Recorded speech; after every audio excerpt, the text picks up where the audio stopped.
Assalamualaikum warahmatullahi wabarakatuh. Shalom, salve, namo buddhaya, salam kebajikan. Selamat datang, selamat bertemu kembali bersama dengan saya. Belajar tata bahasa Inggris bagi pemula 100%, nggak perlu kursus loh. Jikalau Anda menyukai channel ini, silahkan di like, komen, dan subscribe. Baik, kali ini kita akan membicarakan mengenai future tense. Kalau pada kali yang lalu dalam video saya part 1 kita membicarakan mengenai past tense, yaitu kejadian yang terjadi pada waktu yang sudah lampau. Tapi sekarang ini kita akan berbicara mengenai future tense. Nah, apa itu sih future tense? Mari kita lihat pada penjelasannya.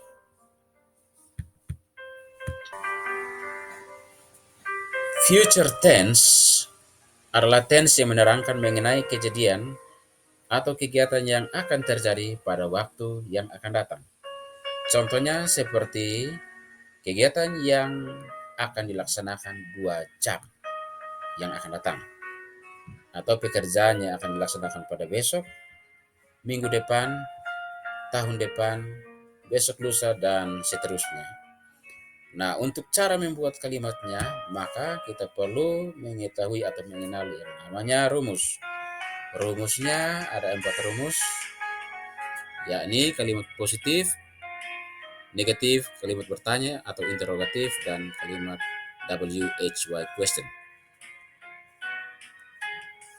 Yang pertama, untuk kalimat positif, rumusnya adalah subjek ditambahkan dengan verb one, ditambahkan dengan objek, ditambahkan dengan time expression.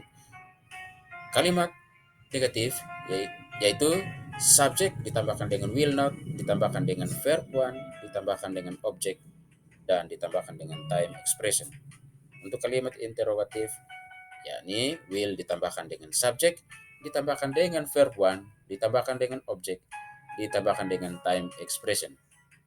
Kalimat keempat, WH question ditambahkan dengan will, ditambahkan dengan verb one, ditambahkan dengan objek, ditambahkan dengan time expression. Nah, kita akan membahas lebih lanjut satu persatu mengenai apa itu subjek, apa itu verb one, apa itu objek, apa itu time expression. Subjek adalah pelaku atau orang, yakni I artinya adalah saya, you artinya adalah kamu, we artinya adalah kita, they artinya adalah mereka, he artinya adalah dia laki-laki, she artinya adalah dia perempuan, dan it artinya adalah dia benda atau binatang. Kita lihat kembali pada rumusnya, yakni objek. Di situ ada objek. Objek artinya adalah penderita atau penerima. Saya akan pergi ke pasar. Kalimat yang pertama, saya akan pergi ke pasar. Saya adalah subjek, pergi adalah kata kerja, dan pasar adalah objek. Kalimat yang kedua, kamu akan bernyanyi di sekolah. Kamu adalah subjek, bernyanyi adalah kata kerja, dan sekolah adalah objek. Kalimat yang ketiga, kita akan bermain di lapangan. Kita adalah subjek, bermain adalah kata kerja, lapangan adalah objek. Mereka akan berkunjung ke kebun binatang. Mereka adalah subjek atau subjek, berkunjung adalah kata kerja, dan kebun binatang adalah objek.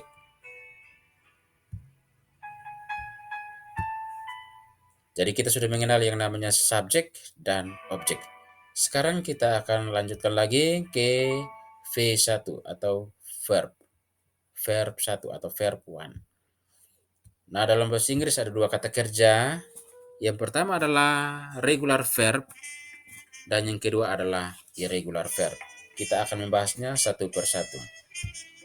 Nah, saya contohkan di sini kata climb. Itu adalah kata kerja bentuk pertama, kata kerja bentuk kedua adalah climbed, dan kata kerja bentuk ketiga adalah climbed. Dan kata kerja yang digunakan adalah kata kerja climb. Contoh yang kedua adalah kata kerja play. Kata kerja bentuk pertamanya adalah play, kata kerja bentuk keduanya adalah played, dan kata kerja bentuk ketiganya adalah played. Dan kata kerja yang digunakan adalah kata kerja bentuknya yang pertama. Kata kerja bentuknya yang pertama. Yang kedua adalah irregular verb, kata kerja tidak beraturan. Yaitu saya ambil dua contoh. Yang pertama adalah kata kerja sing, kata kerja bentuk keduanya adalah seng, dan kata kerja bentuk ketiga adalah sang, yang artinya adalah bernyanyi. Contoh yang kedua adalah kata kerja go. Kata kerja go adalah kata kerja bentuk pertama, kata kerja bentuk keduanya adalah went, dan kata kerja bentuk ketiga adalah gone. Dan kata kerja yang digunakan adalah kata kerja bentuk pertama, yakni go. Itu digunakan di dalam future tense. Lihat pada rumusnya. Untuk future tense ini future tense ini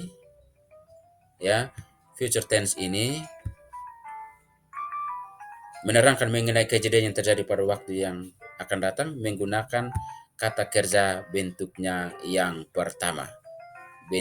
Kata kerja bentuknya yang pertama, baik itu regular verb maupun irregular verb. Sedangkan untuk kalimat past tense yang sudah kita bahas pada video part 1 itu menggunakan kata kerja bentuknya yang kedua. Sedangkan untuk future tense kita cuma atau hanya menggunakan kata kerja bentuk pertama. Nah, kata-kata kerja ini bisa kita dapatkan di tengah kamus, yang mana agar teman-teman bisa lebih baik di dalam berbicara dan membuat kalimat, maka perlu dihafalkan minimal setiap hari 5 kata beserta dengan artinya. Kemudian kita datang lagi kepada yang namanya WH question, atau dalam bahasa Indonesia dikenal dengan 5W1H, yaitu what artinya adalah apa, where artinya di mana, when artinya kapan, why artinya mengapa, who artinya adalah siapa, dan how artinya adalah bagaimana.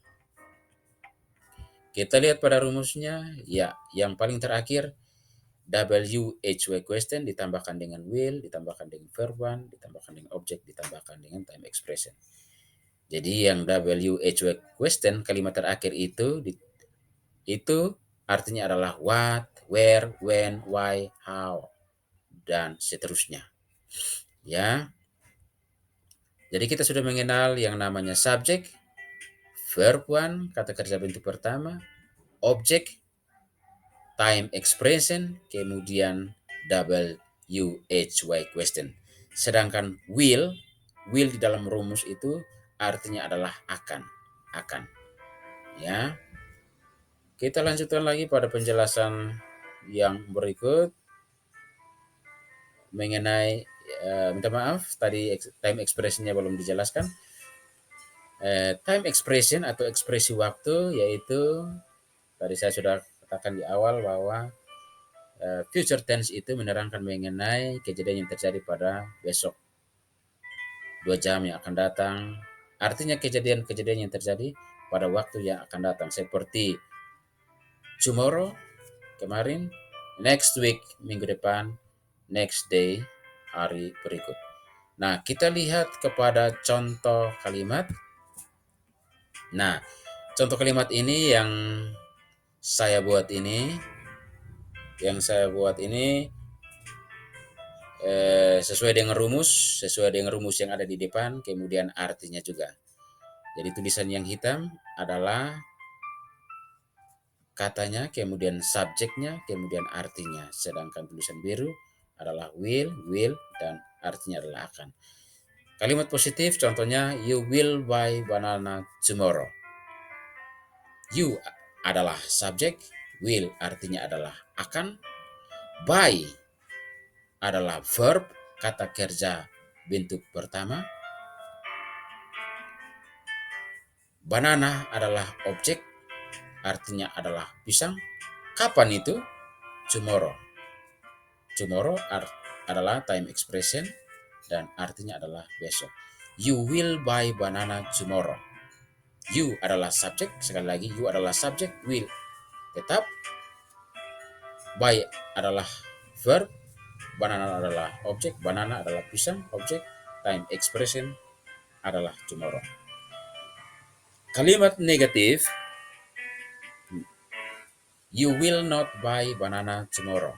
Rumusnya di bagian bawah, yaitu subjek ditambahkan dengan will not, ditambahkan dengan verb one, ditambahkan dengan objek, ditambahkan dengan time expression. Artinya adalah kamu tidak akan membeli pisang besok. Itu kalimat negatif, kalimat menyangkal. Sedangkan untuk bertanya, untuk membuat sebuah kalimat pertanyaan, kita lihat pada contoh kalimat dan rumusnya. Will you buy banana tomorrow? Will, akankah? You adalah subjek, buy adalah verb one, membeli, verb, kemudian buy, ya verb itu adalah kata kerja, ya, yang artinya adalah membeli, kemudian banana adalah objek, artinya adalah pisang, dan time expressionnya adalah besok. Kemudian WH question, kalimat terakhir, ya di situ saya menggunakan kata where. Ya, saya menggunakan kata where. Silakan teman-teman bisa mencobanya menggunakan kata what, menggunakan juga kata when, menggunakan kata why, kata who, dan kata how. Dan di sini saya contohkan, saya ambil contoh, saya gunakan kata where. Where ditambahkan dengan will, kemudian ditambahkan dengan subjek, ditambahkan dengan verb one, ditambahkan dengan objek, ditambahkan dengan time expression. Contoh kalimatnya, where will you buy banana tomorrow? Artinya di mana kamu akan membeli pisang besok. Ya, jadi contoh kalimat ini sesuai dengan rumusnya, sehingga ketika kita ingin untuk bertanya kepada seseorang, ya, mengenai di mana, kapan, apa, dan seterusnya, kita perlu menggunakan rumus ini. Ya, jadi contoh kalimat ini juga sudah sesuai dengan rumusnya yang berada di bagian depan yang tadi saya terangkan untuk teman-teman.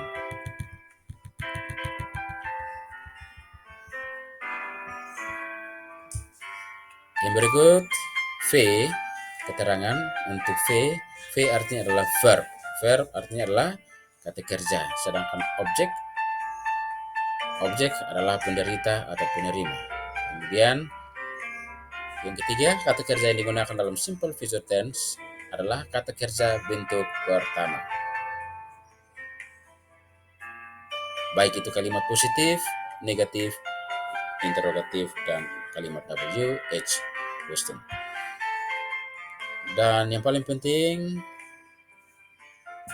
adalah dipelajari rumusnya, diulang kembali terus-menerus, dibuat dalam contoh kalimat dan dalam percakapan, hafal regular verb dan irregular verb yang berada di kamus minimal 5 kata per hari, dan cobalah, sekali lagi cobalah digunakan di dalam kalimat dan percakapan, baik itu dalam simple past tense dan juga future tense dalam video saya part 1 dan video part 2. Demikian pembahasannya, sampai bertemu pada video pembahasan tahap ketiga, dan yang belum jelas bisa ditanyakan lewat komentar. Mohon maaf dalam penyampaian materi ini, mungkin ada salah kata, salah ucap, mohon dimaafkan. Kiranya Tuhan selalu memberkati kita. Assalamualaikum warahmatullahi wabarakatuh. Shalom, salve, namo buddhaya, salam kebajikan.